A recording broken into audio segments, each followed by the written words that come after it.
నాకైతే సినిమా చాలా బాగా నచ్చేసింది. ఎక్కడైనా చిన్న డిసప్పాయింట్మెంట్ ఉంది అంటే అది క్లైమాక్స్, అలాగే కొన్ని ట్విస్ట్స్. ఇంకా కొంచెం ఎక్కువ చూపిస్తారేమో అని అనుకున్నా, అది జరగలేదు.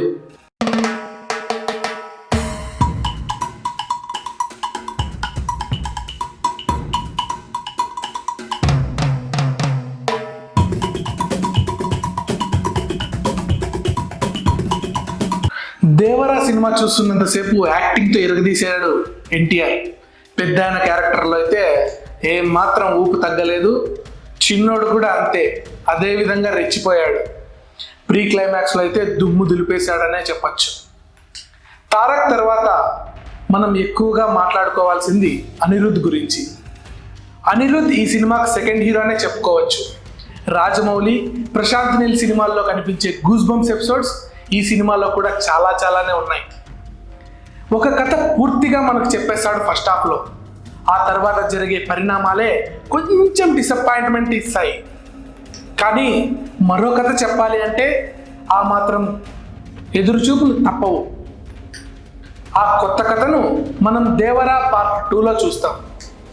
ఇక డిసప్పాయింట్మెంట్ అంటూ మాట్లాడుతూ ఉంటారు. Just like Veera Simha Reddy cinema. అద్భుతమైన ఫస్ట్ హాఫ్, సెకండ్ హాఫ్ కూడా బాగానే ఉంటుంది. కానీ ఫస్ట్ హాఫ్తో పోలిస్తే కాస్త ఊపు తగ్గినట్టు అనిపిస్తూ ఉంటుంది.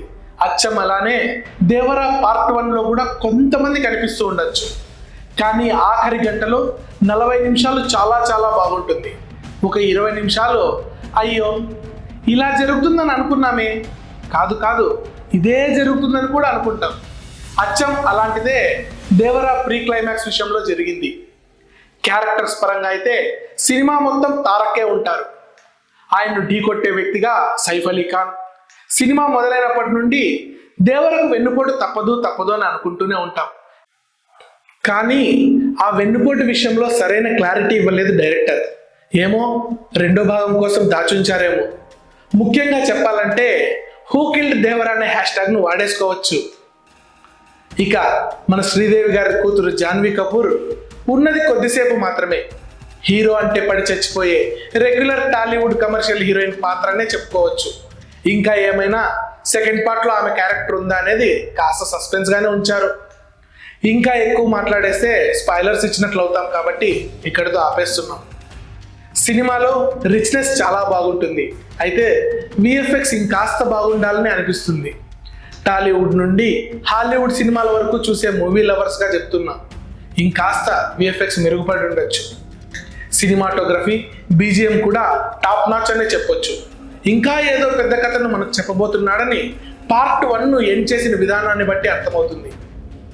ఏ వుడ్లోనూ లేని అదృష్టం మన టాలీవుడ్ ప్రేక్షకులకు ఉంటుంది. అదేంటంటే ఒక కమర్షియల్ సినిమాను ఎంజాయ్ చేసే విధానం. అలాంటి మరో కమర్షియల్ సినిమానే మన దేవరా కూడా. అంతేగాని పెద్దగా వేలెట్టి గెలికేసే వ్యక్తుల గురించి మాట్లాడుకోకండి. కొంచెం రక్తపాతం ఎక్కువైనా, ఇంకొంచెం నిడివి ఎక్కువైనా తప్పకుండా మీలో ఆకలి మీద ఉన్న కమర్షియల్ మూవీ లవర్ను సాటిస్ఫై తప్పకుండా చేస్తుంది ఈ సినిమా.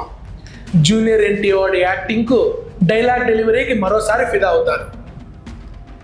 ఇంకో మాట, సినిమా బాగోలేదని, రేటింగ్స్ తక్కువ వచ్చాయని హైదరాబాద్లోని సుదర్శన్ థియేటర్లో కటౌట్ను అభిమానులే కాల్ చేశారని ఫేక్ న్యూస్ స్ప్రెడ్ చేస్తున్నారు. దయచేసి నమ్మకండి. మనోళ్ళు జోష్లో టపాసులు కాస్త ఎక్కువగా కాల్చేశారు. నిప్పు రవ్వలు వెళ్ళి దాని మీద పడ్డాయి. సో మొత్తం క్షణాల్లోనే అంటుకుంది. సినిమాకు వెళ్ళిన మూవీ లవర్స్కి ఏమీ అవ్వలేదు, మంటలను తొందరగానే ఆర్పేశారు. కాబట్టి అలాంటి ఫేక్ న్యూస్ను కూడా ఎట్టి పరిస్థితుల్లోనూ నమ్మకండి. దయచేసి మా పేజీని లైక్ చేసి సబ్స్క్రైబ్ చేసుకోండి. వీలైతే కామెంట్లు కూడా చేయండి.